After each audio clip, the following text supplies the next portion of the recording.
ஆதி என்னும் பராபரையே, அன்பான மனோன்மணியே, சோதி எனும் பஞ்சவர்த்தாலே, சொற்பெரிய கரிமுகனே, தீதி நீக்கும் கந்தவளே, தருத்துகின்ற குருநாதர்களே, 18 சித்தர்களே, பண்பான பரமசிவமே, ஓதியே ஜோதிடங்கள் உரைப்பதற்கு நார விந்து வடிவாக நல்ல துணை ஆவீரே.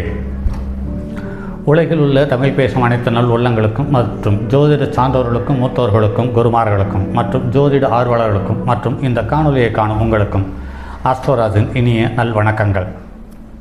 புலிப்பாணி ஜோதிடம் பாகம் 2 தாய் மகள் ஏசல் என்ற நூலிலிருந்து தொடர் காணொலிகளாக பாடல்களும் பாடல்கள் சார்ந்த கருத்துக்களும் என்ற பதிவில் இன்று பாடல் எண் 118. 9ஆம் இடத்தில் சுக்கிரன் என்ற நிலை சார்ந்த தகவலை இந்த பாடல் வலியுறுத்துகிறது. பாடல்: சுங்கன் நவம் ஏறி நிற்க சொல் தவறான் தெய்வ பக்தி தனவான் அன்றும் சுய கவிதை தீர்க்க ஆயுளுள்ளான் காதலியாள் அற்பமுள்ளான் தாயே அதுகள் கோல்நிலையின் உச்ச நீசம் குறிப்பறிந்து புவியோர்க்குச் சொல்ல கூறும் குருபக்தி தேவபூஜை குணதவம் ஒழுக்கமுள்ளோன் மகளே என்று கூறியுள்ளார்.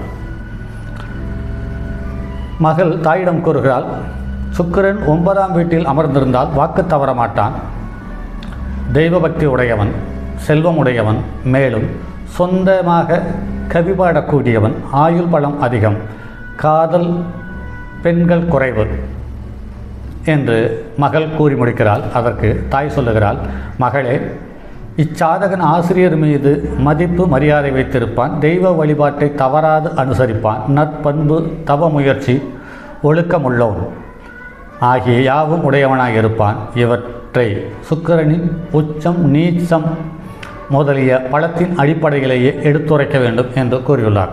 இது சற்று யோசிக்க வேண்டிய தகவலாகவே இருக்கிறது. இந்த சுக்கிரன் என்ற ஒரு கிரகம் மட்டும் உச்சம் பெற்றிருந்தாலும் நீச்சம் பெற்றிருந்தாலும் பிரபல்ய யோகத்தை கொடுத்து விடுகிறது என்பது நடைமுறையில் காண முடிகிறது. உச்சம் சற்று கௌரவத்தோடு கூடிய வளர்ச்சியை தருகிறது, நீச்சம் சற்று கௌரவம் குறைந்த கௌரவத்தோடு வளர்ச்சியை தருகிறது என்பது நடைமுறையில் காண முடிகிறது. ஆக சுக்கிரன் உச்சமாக இருந்தாலும் ஆட்சியாக இருந்தாலும் நீச்சமாக இருந்தாலும் பலன் தருவதில் மாற்றம் இருப்பதில்லை, அந்த பலனில் வரவு செலவில் மாற்றம் இருப்பதில்லை, தகுதியில் ஏற்ற இறக்கத்தை தருகிறது என்பது நடைமுறையில் காண முடிகிறது.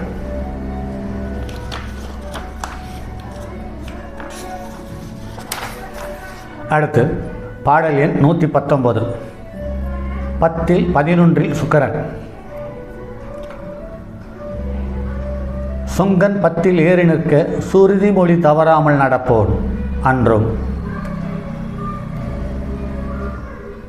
சுகிர்தன் கல்வி தீர்க்காயுள்ளோன் சுய கவிதை காடியுண்டு தாயே அதுகள் சுங்கன் 11ல் ஏறி நிற்க சூரன் வஞ்சன் அற்பாயுள் காமி அன்றும் சுகமாய் புசித்திடுவான் சங்கீதத்தால் லாபமுள்ளோர் மகளே என்று பாடலை முடித்துள்ளார்.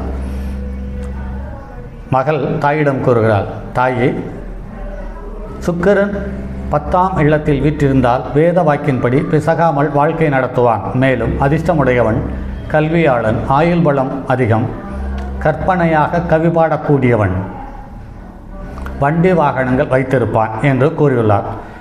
அதற்கு தாய் சொல்லுகிறார், மகளே, சுக்கிரன் 11ஆம் ஸ்தானத்தில் நின்றிருந்தால் தைரியசாலி, கபடம் உடையவன், ஆயுள் பலம் குறைவு, சித்து இன்ப உணர்வு மிகுதியும் உடையவன், சௌகரியமாய் சாப்பிடும் யோகமுள்ளவன், இசைக்கலையால் ஆதாரம் கிட்டும் என்று கூறியுள்ளார்.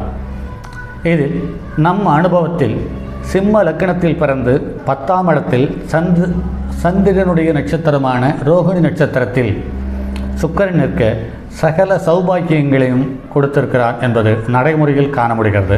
ஆக 10ல் 11ல் நின்ற பலன் நடைமுறைக்கு அப்படியே ஒத்துப்போகிறது. மற்றும் 10ஆம் இடத்தில் நின்ற பலன் சார்ந்த தகவல்கள் என்பது 100% அப்படியே ஒத்துப்போகிறது. அப்படி இருந்த போதிலும் தாய்க்கும் தமக்கைக்கும் சில அசௌகரியங்களை தருகிறது என்பது நடைமுறையில் காண முடிகிறது. அடுத்து பாடல் எண் 120. 12ல் சுக்கிரன் என்ற பலன் சார்ந்த தகவலை இந்த பாடல் வலியுறுத்துகிறது. சுங்கன் வியம் ஏறி நிற்க சயன சுகன் பாக்கியவான் அமைச்சன் அன்றும் சட பகைஞன் மடந்தையுள்ளோன் செலவு செய்வான் என்றுரைத்தேன் தாயே அதுகள் தானம் செய்வான் அன்ன சொர்ணம் தவறானே சுருதிமொழி பின்னும் கூறும் தையலுக்கு பாதி பொருள் தாரை வார்த்து சுகிப்பானடி மகளே என்று கூறியுள்ளார்.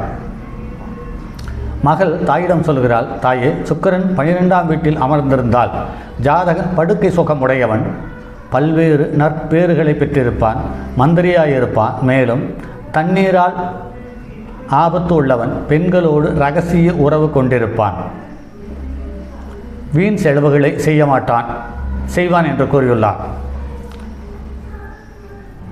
தாய் மகளிடம் கூறுகிறாள், உணவுப் பொருட்களையும் பொன்னையும் தானம் செய்வான், வேத வாக்கியம் தவறாது நடப்பான், பெண்களுக்குத்தான் பெருமளவு செல்வத்தை வாரி கொடுத்து சுகம் அனுபவிப்பான் என்று கூறியுள்ளார். ஆக 12ஆம் வீட்டில் ஒரு ஜாதகத்தில் சுக்கிரன் நின்றிருக்கு, அது ஆண் ஜாதகமாக இருக்கும் பட்சத்தில் பெண்களுக்கு தன்னுடைய செல்வம், செல்வாக்கு, உடல் சக்தி இந்த மூன்றையுமே வாரி இறைத்து சந்தோஷப்படுகிறான் என்பது நடைமுறையில் அப்படியே ஒத்துப்போகிறது. அதே சமயத்தில் 12ஆம் வீட்டில் சுக்கிரன் நின்றிருப்பது என்பது அவ்வளவு சால சிறப்பாக கருதுவதற்கில்லை. அடுத்து வரக்கூடிய சூரிய திசை இந்த சந்தோஷம், கௌரவம், மரியாதை, செல்வாக்கு அனைத்தையும் குழி தோண்டி புதைத்து விடுகிறது என்பது நடைமுறையில் காண முடிகிறது. ஆக சுக்கிரன் 12ஆம் இடத்தில் நின்று எந்த ஒரு ஜாதகன் ஒரு நல்ல உயர்நிலைக்கு வருகிறானே, அதே ஜாதகன் அடுத்து வரும் சூரிய திசையில் ராகு புத்தியில் எல்லாத்தையும் இழந்து சமுதாயத்தில் ஒரு அவல நிலையான வாழ்க்கை வாழக்கூடிய நிலைக்கு தள்ளப்படுகிறான் என்பது நடைமுறையில் காண முடிகிறது.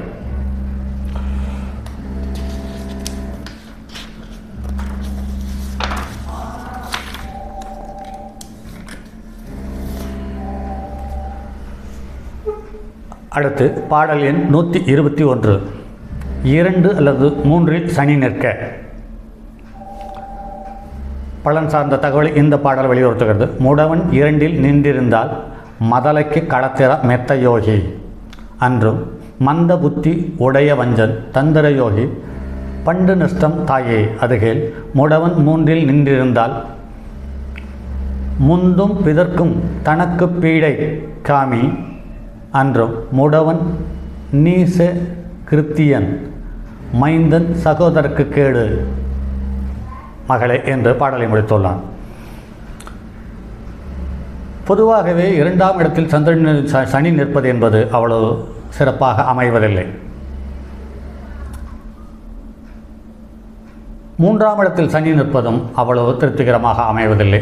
2ஆம் இடத்தில் சனி நின்று அவர்களுடைய தசாபுத்தி வரும் காலத்தில் எந்த லக்னமாக இருந்தாலும் அவமானத்தையும் நஷ்டத்தையும் அள்ளி தெளித்து விடுகிறது என்பது நடைமுறையில் காண முடிகிறது. அந்த 2ஆம் இடத்திற்கு திரிகோண ஸ்தானாதிபதிகளான 6, 10க்குரியவர்களுடைய தசாபுத்தி நடக்கும் காலத்தில் இவர்களுக்கு செல்வம், செல்வாக்கு சார்ந்த நிலை உயர்ந்து விடுகிறது என்பது நடைமுறையில் காண முடிகிறது. அப்படி இருந்தாலுமே கூட சுய கௌரவம் என்பதை பொருளாதாரத்துக்காக விட்டுவிடக்கூடிய இழிநிலைக்கு தள்ளப்பட்டு விடுகிறது என்பது நடைமுறையில் காண முடிகிறது. அடுத்து பாடல் எண் 122. 4இல் 5இல் சனி.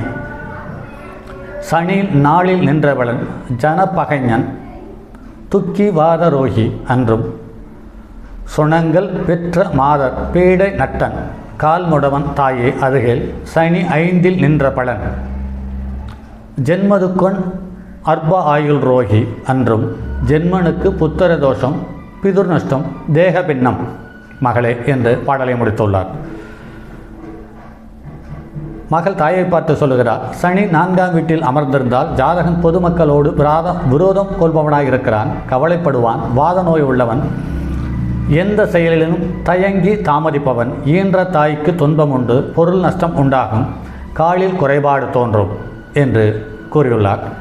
அதற்கு தாய் சொல்லுகிறார், மகளே, சனி 5ஆம் ஸ்தானத்தில் நின்றிருந்தால் ஜாதகன் கவலைப்படுவான், குறைவான ஆயுள் பலம் உடையவன், நோயாளி, புத்திர தோஷம் உண்டு, தந்தைக்கு இழப்பும் ஏற்படும், ஜாதகனின் தேகத்தில் குறைபாடுகள் ஏற்படுகின்றன என்பது கூறியுள்ளார். இதில் 4ஆம் இடத்தில் சனி நின்றாலும் 4ஆம் இடத்தை சனி பார்த்தாலும் தாய்க்கு ஒரு அவல நிலையை தந்துவிடுகிறது என்பது மாற்று கருத்துக்கு இடமில்லை. அதே சமயத்தில் 5ஆம் இடத்தில் சனி நிற்கும் அல்லது சனி பார்க்கும் நிலையோடு ஒரு ஜாதகன் பிறக்கும் பொழுது அவர்கள் தாய்மாமன் வகையில் கசப்புகளையும் சங்கடங்களையும் தந்துவிடுகிறது. அதே சமயத்தில் தந்தை வழி தாத்தா சொத்துக்களையும் தந்தை வழி தாத்தா உறவுகளிலும் ஜீரணிக்க முடியாத கசப்புகளை தந்துவிடுகிறது என்பது நடைமுறையில் காண முடிகிறது. சரி நண்பர்களே, மற்றும் ஒரு பதிவில் சந்திப்போம். அதுவரை உங்களிடமிருந்து விடைபெறுவது உங்கள் அன்பு நண்பர் எம் ராஜரத்தினம். வணக்கம் நண்பர்களே.